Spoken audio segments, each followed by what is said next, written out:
friendly fans, this is part 252 of the My Little Pony game. Today we're going to continue our limited time story, and this one is called Nightmare Night at the Museum. Starlight Glimmer here is ready to fight the next boss, and that is the Pony of Shadows. To fight this boss, you need a recommended power of 21, and I have 24 here.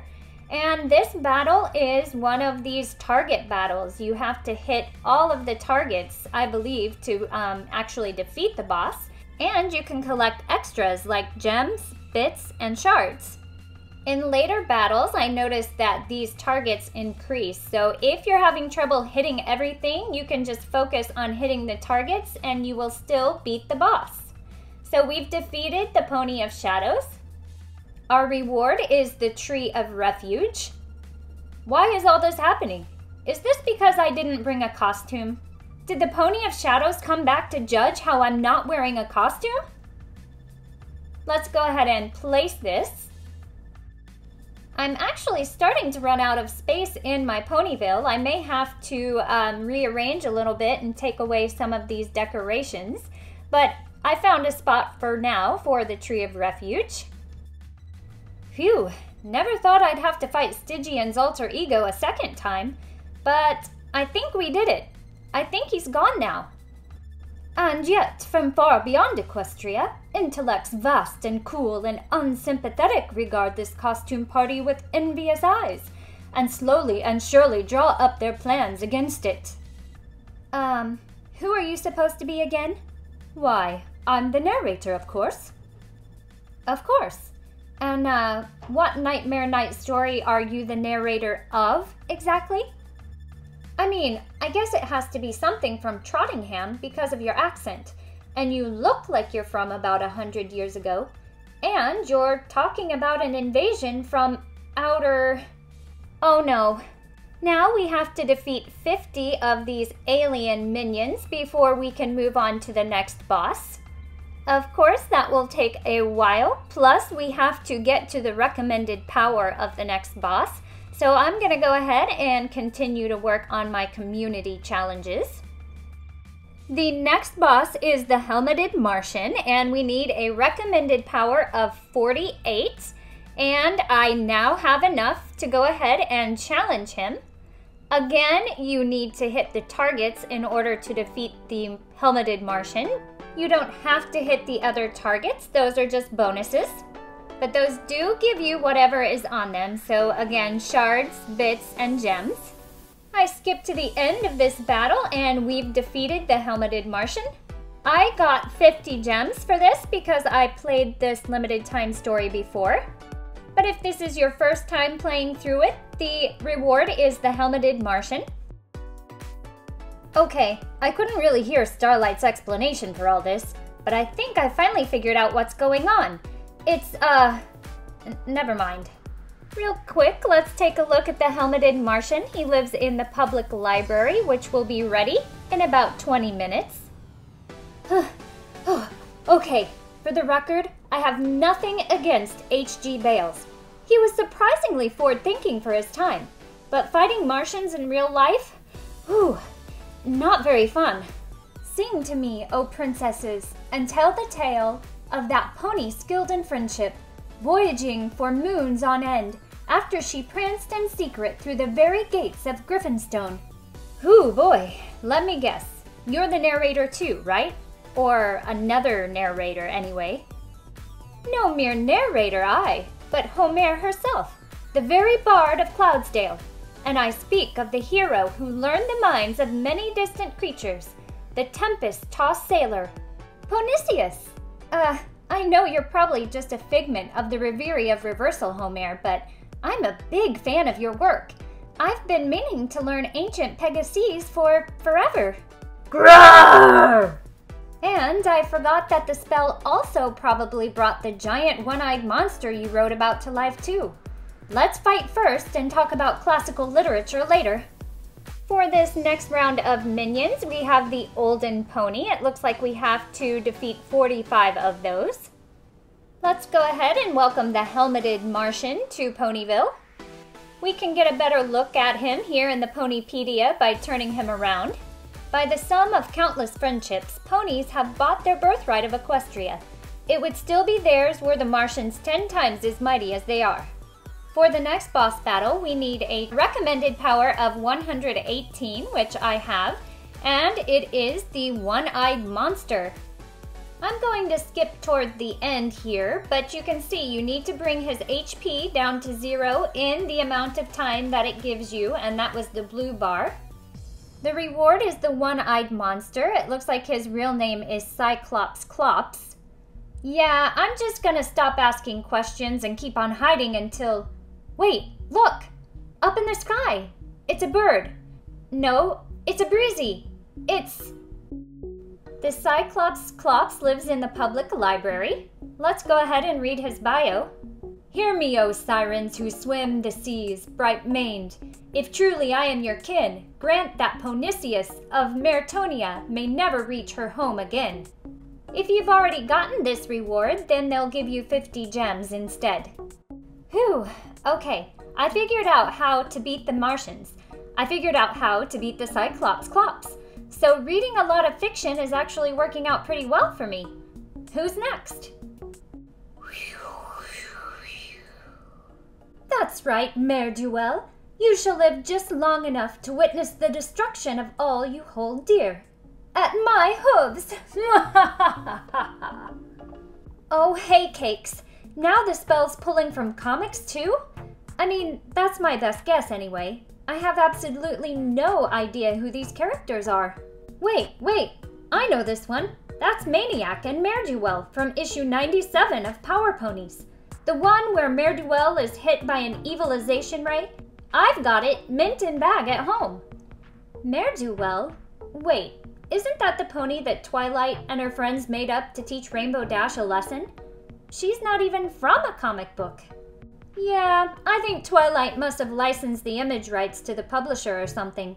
Plus, issue 97 was one of those weird crossover ones, so... Anyway, that's not important. The important thing is, both of them should be weak to detangling spray. Let's vanquish them, quick! Our next set of minions is Mare Duel. We have to beat 40 of those. To fight the next boss, which is Maniac, we need a recommended power of 236.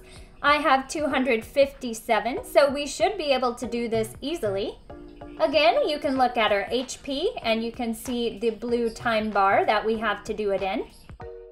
If this is your first time playing through 4-Color Frenzy, then your reward is the souvenir shop. Woohoo! Humdrum strikes again, in the name of justice.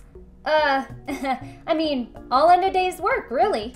Let's go ahead and claim the souvenir shop. That will be built in about 8 hours. If you already have the souvenir shop, then you get 30 gems. Whew, that was kind of fun, actually. I really have to read more comics. I wonder who's next. Grrr. Oh, sorry. But you're really not ringing any bells. Who are you again? Oh, right. I'm Grayson Eddy, the masked marauder from the classic horror film Nightlight on Mare Street. You know, the one who gets brought back for revenge by the Tantibus? Yeah, that one over there. You really never saw my movie? It's really atmospheric. Yeah, I'm really more of a documentary pony. No offense, I guess. None taken. I'm still gonna have to, menace you though, okay? Just 'cause that's kind of my whole thing. Next, we need to defeat 35 of these Grayson Eddy minions. While I was waiting, I went ahead and bought Dandy Grander, and he's going to help us out in the community tab. He's one of the ponies that you can challenge, and he belongs in Canterlot, so let's go over there really quick. Let's tap on his balloon and welcome him to Canterlot. This interior designer is always très chic, though maybe his tastes are a little too sleek.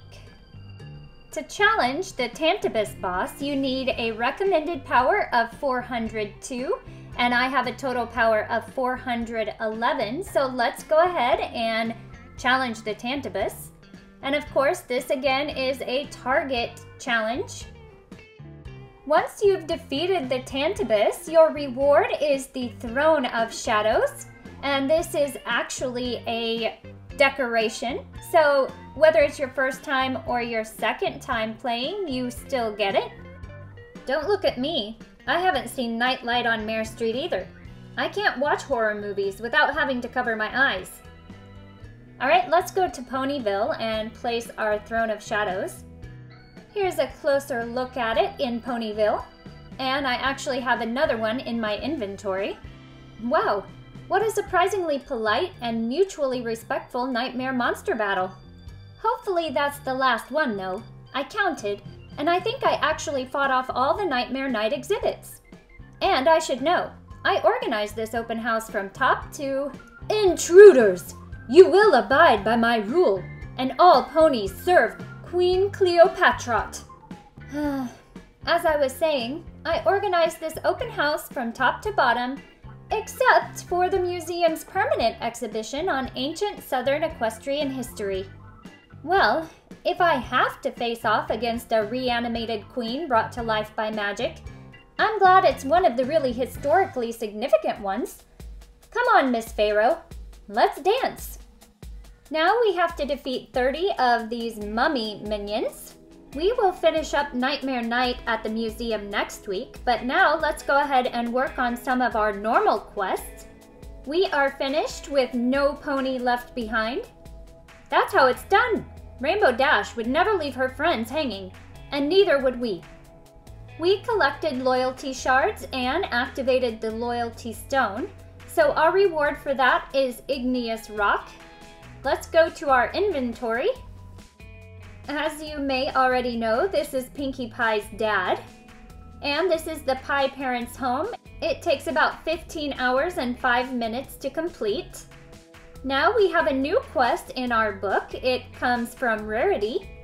This quest is called Hat Emergency. Gracious! With all the progress we've been making regarding Nightmare Moon, I've heard that Princess Celestia herself is on her way to Ponyville, possibly to remonstrate with her sister. But that's beside the point. The point is that we hardly have a suitable selection of hats for the occasion.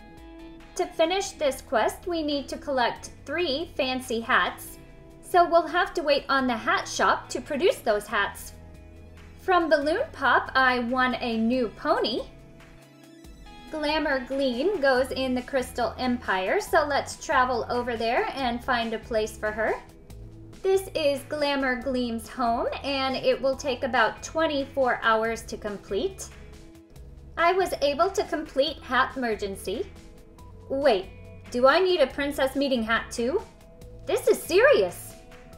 Let's go ahead and claim that, and we have a new quest called Starry Sight. We're in the final stretch, every pony. There's only one more element of harmony to go. And I should be excited about our progress, but I'm actually really nervous. Could you bring me a telescope and some maps so I can keep a close eye on what Nightmare Moon's doing to the sky? First, we need to buy a globe, and that costs 6,400 bits. I just need to find a place to put it. Why don't I just go ahead and clear out a space for the globe and the telescope over here. And now I can buy the globe. And let's go back in, and we can also buy this telescope for 32,000 bits. Before we move on to our next quest, we can welcome Igneous Rock to Ponyville. And let's go into the Ponypedia and read his bio. Igneous Rock rocks at rock farming, rock collecting, and rocking his precious daughters to sleep. We have finished Starry Sight. Twilight's such a worrywart, but that's hardly surprising. At least that stuff you got her might give her some peace of mind, right? Our next quest is from Rainbow Dash. This is called Friendship is What? I got so bored of collecting the same type of shard over and over again. Good thing there's a cool new kind out there. And I hear it's pretty rare. Treasure hunt, any pony? Collecting shards usually takes a little bit of time, but I was able to finish Friendship is What? There's nothing boring about twinkly, tasty shards. Did I say tasty? Look, I promise, I've never licked one just to see how it tastes. We have a new quest from Twilight Sparkle. Oh my gosh, this is horrible. I heard that Nightmare Moon's evil magic somehow ruined all the ice cream in our shop. I wish we had Princess Celestia's royal guard to give us a hoof, but he's nowhere to be found. To finish this quest, first I have to welcome Celestia's royal guard, so I'll work on that. I thought it would be fun to dress up some of our characters. Let's dress up Twilight Sparkle in this cute purple outfit. Here she is in her new look. In our limited time story, Starlight Glimmer is our hero, and you can actually dress her up in the different hero gear. So you can take a look at all the outfits she has. This is the Mod Pie outfit. It's called Mod Light Glimmer Pie. And let's dress up Rainbow Dash in the Forest Fairy outfit. I have to craft each part of the outfit first. There we go. And now we can dress her up with 25,500 bits. I want to dress up Applejack as Smart Cookie, so I'm going to craft these parts of her outfit. Her tail is her normal tail, but I had trouble getting it to switch over here. So finally, I went to the normal Applejack, and then I went back into the Smart Cookie outfit and got her normal tail all sorted out. Ooh, I love this perfect princess outfit for rarity, so I'm gonna go ahead and craft that. I hope I have enough. I was able to craft all the pieces. Let's dress her up for 7,500 bits. Oh, that is so cute. So I wanted to show you with Pinkie Pie here, even after a limited time story is over, you get to keep the hero gear fashions. And I'm just gonna switch through these really quickly. Pinkie Pie had some really cute outfits for this limited time story. I forget which one. I wanted to dress her up in this Pinkie Princess outfit, but I didn't have enough for the dress. Hopefully I'll collect enough of those threads to do that next time, but that is the end of part 252 of the My Little Pony game. If you like this video, make sure to like. If you haven't already, subscribe and hit the bell to receive notifications. Also, check out JoJo's Science Show, where JoJo and Grace do lots of fun science experiments. I love you, friends, and I hope you have a fabulous day.